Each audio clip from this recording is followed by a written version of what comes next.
Leicester City have a penalty kick in the 6th minute of injury time. Knockout takes, Almunia saves, knockout follows in, Almunia saves again. And now Watford are on the counter-attack. Forestieri. Oh, I don't believe this. Here's Hulk. Deeney! I do not believe what I've just seen. Troy Deeney has scored from a Leicester penalty that was saved by Almunia. Do not scratch your eyes. Do not scratch your eyes. Do not scratch your eyes.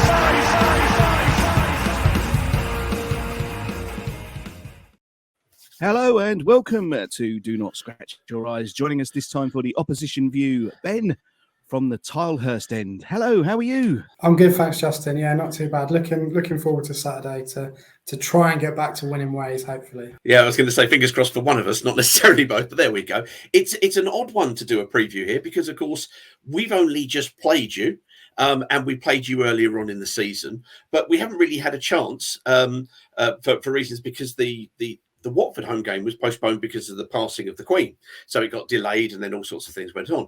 But so we haven't really had a proper chance to sit down with Reading and really kind of understand how everything has gone for you under well-known Paul Ince, of course. Ben, how would you say your season has gone so far? What's the kind of the potted season overview? We talk about this a lot, and I get asked a lot, from non-Reading fans, and really, if we go back sort of 12 months, we were probably in the darkest period that I've known the club to be in sort of 30-something years, 35 years of supporting the club. I know I don't look old enough before you say it, I know that. But you beat me to it. Yes, last season was just horrendous. It was absolutely horrendous, and really it was looking really dark for a long period of time. We were staring down the barrel for a long period of time, really, in the season, and really probably deserved to get relegated, in all honesty. Didn't, because luckily, as football works, we all know, there was 3 worse teams, and to be respectful to them, you'd struggle to find three worse teams than we had in the Championship last year. So we managed to stay up, and I wouldn't say this season's been a revelation, because it hasn't, because we kind of, we've had to lower our expectations a lot as Reading fans over the years, but we expected a response, and we've got that to a point. Paul Ince has galvanised the team. Home form has been a real joy, because obviously the last few seasons it's been dreadful going to, the Madstad and now Select Carl Easton Stadium, as it's affectionately known, due to our lovely sponsors, bless them. So it's been better, but it's not been hugely exciting or inspiring. There's been a couple of games that we've been fantastic in. We've lost games quite heavily, but it sounds ridiculous to say this, but we've not been horrendous in those games. We haven't made teams kind of work for it. It's just happened because we've not been too good, and they've kind of just gone through the motions in winning those games. So, we're currently 16th. We've got 37 points. I think if you'd asked any sensible Reading fan, we'd look at it and say, well, look, the goal is to stay up, and that is still the goal, really. And I know that this will probably bite us all come May time, but we look good to stay up again, and hopefully quite comfortably, and that's kind of the goal, really. We kind of flirted a little bit with the playoffs early part of the season when teams like yourselves weren't doing particularly well. We kind of kicked on a little bit, but actually staying up again would be decent. And the key thing really is what happens with the summer in the club in terms of recruitment. If there's a little bit more money knocking around because we'll be out of restrictions, and whether or not Paul Ince is given the opportunity to do another 12 months with the club and go from there. But to answer your question, the word is better, and that's really what we could have hoped for, because quite frankly, it couldn't have been any worse. Couldn't have been any worse than last season, put it that way. Absolutely. I mean, in terms of, and sorry, I don't want to go over old ground that's kind of painful to you, but one of the things, I mean, when we've done these preview shows, and we've done them with Blackpool and we've done them with Coventry, and what a lot of fans do is kind of listen to those stories and go, Jesus, but for the grace of God go we, but also kind of, well, actually be grateful for what you've got a little bit. How close did it come to being really, really serious, and where did the problems particularly begin? Again, this we're sort of writing for the Tilehurst end has got us in a little bit of trouble, sort of overstepping the mark with certain well-known football agents in terms of what we've said in the past. And you can probably read between the lines there. I think, ultimately, the fan base has been split over a couple of seasons. You can't knock what Dai Young has put into the team in terms of money, in terms of what he's wanted to do with the training ground, try and improve some of the facilities, but the recruitment, and we could go back to the Goulet era. Really, it's just been buying players for ridiculous amounts of money for a club of our size and financial stature, and giving them these huge contracts that we can't then get rid of, and we're taking a hit on these players that haven't really worked out. So it's been an accumulation that's been sort of coming sort of 3, 4, 5 years previous, really. I think one of the positives for us is that we've not been able to spend money. I know that sounds bizarre in the modern world, but actually we've had to be really, really sensible. When Mark Bowen was director of football and then manager, after Gomez left, he was a real positive because he knew exactly what he wanted to do. The club then wanted to go in a different direction. They removed him in the summer, and then obviously Panovic came in straight away. Very unknown quantity, but we had that sort of blip season where no one was allowed in the stadiums, obviously due to COVID. And I think we finished sort of 7th in the end. We sort of fell away towards the end of the season, and then it unravelled pretty quickly, last season. So it's been an accumulation of poor spending in the wrong areas and not looking at, it sounds cheesy, but the kind of the Reading way of going, well, we've got a great academy that we put money in historically to. Let's bring these players through and try and embed them into the championship side, which is obviously what we are and what we will probably be for the next 20 years, hopefully, I would imagine, and kind of bring those through and then potentially try and sell them. That hasn't been the case. Obviously we had Elise who went for 8 million. No one knew that he was going to be as good as he's turned out to be. So we look our wounds and go from there. But it's been a progression, and I think a lot of fans look at it and go, "Oh wow, Reading are really in the mud now." It's actually been coming for a long period of time. So, having people that are, again, it's a bit of a cliche, but proper football people, people that know the league, people that know the expectations, people that know the kind of players that actually, it's all well and good trying to push for promotion. But as you guys know, and other teams in our league know, if you spend all this money and you don't get there, you're stuffed. And we did that, sort of 3, 4, 5 seasons in a row and didn't recruit properly. We spent 7 million on someone for Inter Milan. I mean, that's not really something that really football clubs should be doing or should be allowed to be doing. And regardless of what we think of him as a player, it just all got a bit silly at one point. All these players were coming in, and there was no real sort of long-term planning for it, and it all got a bit complicated, really. So it came pretty close, I think, from a financial point of view. So poor recruitment. Podcasts calling out agents, and a big hello to Mogi Buyout out there. We've been there, and it's a cautionary tale, and that's what we've seen and heard from so many people. And what really kind of rung home was what you just said. There's people who know the championship and they know football. Let them get on with it, rather than some of these people who go, "Oh, I've got a great idea. Let's go and sign this guy from the Uzbekistan second division." That's a good use of £8 million or something stupid, isn't it? Oh dear, oh dear, oh dear, oh dear. Well, Ben, we hope that all of that is now sorted in the past and that you're on a steady ship and moving forward. Most genuinely, we do. If we just have a quick look at some of your most recent results then, and we're looking at basically from kind of December onwards, you got a great result versus Coventry, and we're seeing the pattern of play being are you still playing the 3 at the back? It looks like you kind of are in the main. Is that reasonable? Yeah, I mean, depending on when we have the ball and when we don't have the ball, it flips between a 3-5-2 and a 5-3-2, so they're sort of interchangeable, as we all know, really. But yeah, I mean, the Coventry game was really important to get people back in the stadium after obviously the World Cup break, which again, as you guys know, was just bizarre, really, to have that in the middle of the season. Look, I think we're 3-9 over that period now in all competitions. Yeah. We sort of crashed out the cup, which was expected on Saturday. Really, didn't really expect anything else than that. But there are some sort of worrying results in there. All due respect to Stoke, we probably shouldn't be losing 4-0 to a team that had one of the worst home records until we turned up the other week. So the form that you're seeing there is very much of our season. As I say, we've got 37 points, 16th, but we potentially win on Saturday and we can go up to 11th, I think. So it's very, very fluid in terms of the championship picture at the moment. And the important thing is to get to 40 points and kick on from there. And for me, probably lacks ambition, but the best thing for us would be that the players are on the beach come March and we can all relax and start bringing some youth players through and working out how we're going to play next season, really. That would be the ideal season. On the beach from March, you should be a Watford supporter. That's practically our club motto. I mean, you mentioned there obviously last Saturday, and we've all been up there. I mean, there's your team where we take a look at there. Obviously, Andy Carroll got sent off, so presumably he's not available for Saturday. That's right.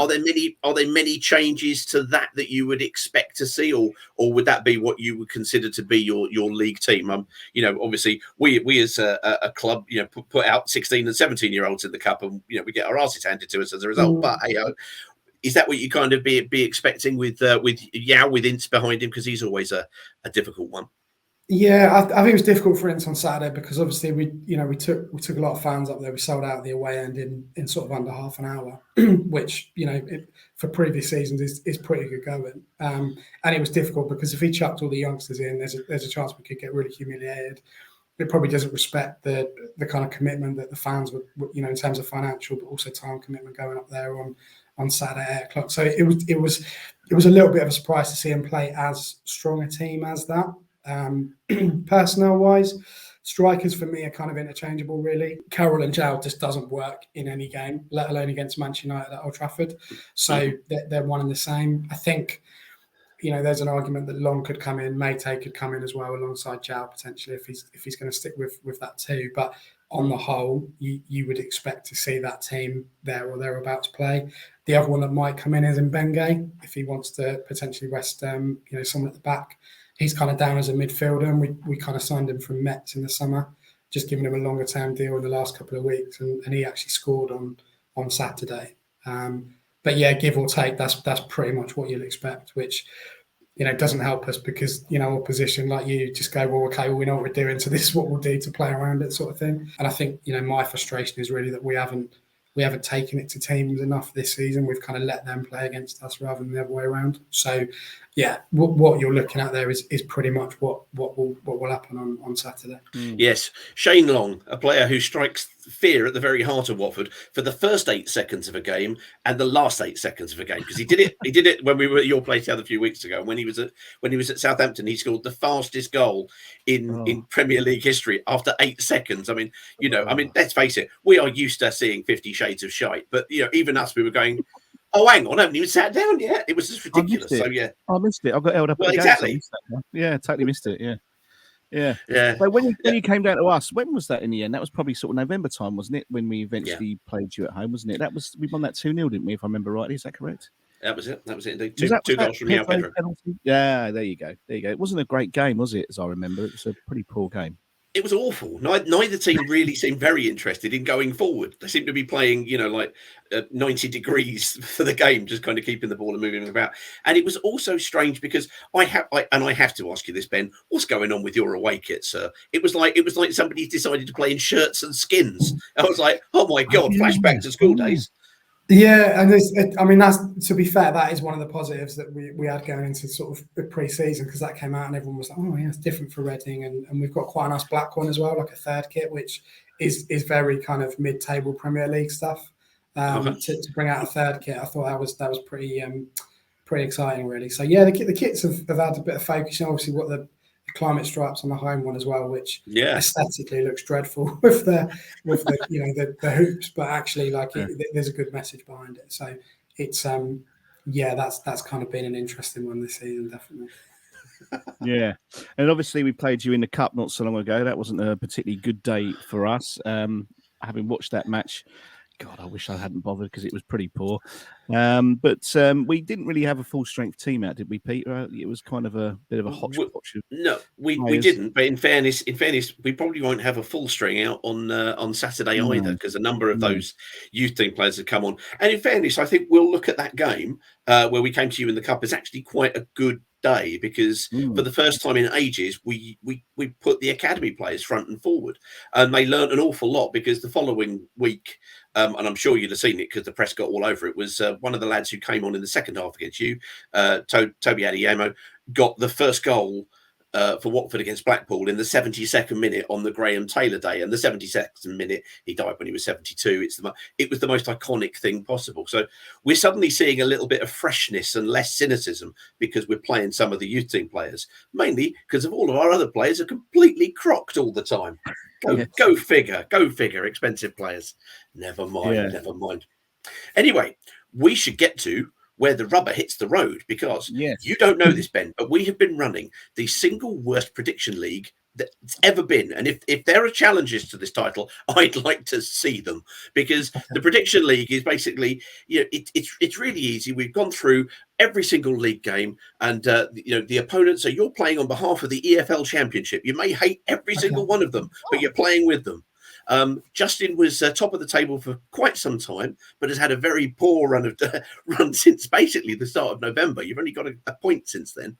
And Carl had against Reading. Look, I got it right. Yeah, 2-0. you did. And Carl had a reprieve when, due to reasons beyond his control, I took over. So there we go. I'm claiming all the credit. So there's only 1 point in it as well, by the way, because I can't. Am I having to be Carl today? You are going to have to. I've asked him twice for a score prediction, and he's unavailable. So Carl, unreliable Carl. Honestly, what can you do about him? But in fairness to him, if you need somebody bitten by a police horse, he's there, and that's the important thing. Ben, we are going to turn to you. He really did on a podcast. It was great. Ben, we're going to turn to you, sir. What do you think the result's going to be? 3 p.m. at the, I can never say it, I just call it the Madstad still. Is that what you call it? You don't. It's been called worse, Pete. Don't worry about it. So officially it's the Select Car Leasing Stadium. So it just rolls off the tongue, doesn't it? It does. Yeah, it does. So what is your heart and what does your head say for the prediction on behalf of the EFL Championship, who in fairness have done as badly as Justin and indeed Carl? Yeah, I think look, it's going to be another open game. League position obviously dictates that there should be a big gulf, but we know watching Championship football this season, I don't think it's ever been as close, and as we said earlier, kind of fluid in the table. The positive of us, we've got a really good home record, so we very rarely give up points at home. In terms of losing games particularly. We need to win. You need to win. We're both in a similar run of form. I think we're both 3-9 over that period that you talked about earlier across all competitions. I feel like we have to get back to winning ways, because otherwise the rot might set in a little bit. And as we know, it's the wrong time of year to be losing form when other teams pick up form. So I'm going to stick my neck out and say 2-1 to us. 2-1 to Reading. It's a bold draw. In which case, because Carl is top of the table based on alphabetical order at the moment, this is the level of absurdity we're having to try to do to put things between people, because nobody's scoring any points ever. Justin, we turn to you. What do you think the score is going to be? 2-1 to the Royals has gone. It has. I wasn't going to pick that anyway, so that's good. Well, okay, so already played them twice, 1-1, lost one. Let's go for a draw, Peter. I wonder which score I should go for a draw. We're not scoring very many goals, are we? There you go. How about 1-1? Let's go for 1-1. There you go. Let's go There's for 1. I always go for 1-1. If you have a back through that, you'll see 1-1. I predict quite a lot. So. To let daylight in upon magic, Justin either predicts last week's scoreline or 1-1. It's an economy of effort that has seen him to the top of the most useless table ever known. Right. Yeah. I'm going to go right in that case. It comes to me on behalf of Carlos, and I think Carlos would be feeling positive. I think he will be feeling positive. We may even have, who knows, possibly a new centre back or two coming in. Well, we've definitely got Porteous, who we've signed. He's coming in as well. We are bereft in midfield. We're playing a Spanish 31-year-old right back in midfield at the moment. That's not good, because most of the others have been basically hit by the bubonic plague or the Nigerian equivalent thereof. So I'm going to go for the opposite. Ben, I'm going to go for 2-1 to the Hornets. I agree. I think it's going to be a fairly open game. I think Tom Ince is going to score the goal against Watford that he always bloody does. And for once, Shane Long can bugger off and let Ince Jr. get on with it, as far as I'm concerned. And we will spoof 2 goals from Christ knows where. There you go, Carl. That's how it's done. He'd probably thank you for that. I'm not sure. He might do. I doubt he will. No. I doubt he will. Anyway, Ben, thank you so much for giving us some of your time in your wonderful doesn't at all look like your office background. Excellent, well done. Super stuff. We look forward to coming to the Autocar Select Madstad on Saturday. Yeah, something. Exactly, and seeing how everything goes. But in the meantime, thank you so much for coming on. Do not scratch your eyes. Good luck Thank for the you, rest of the gents. season, and see you later on. Thank you, Leicester Jen. City have a penalty kick in the 6th minute of injury time. Knockout takes, Almunia saves, knockout follows in, Almunia saves.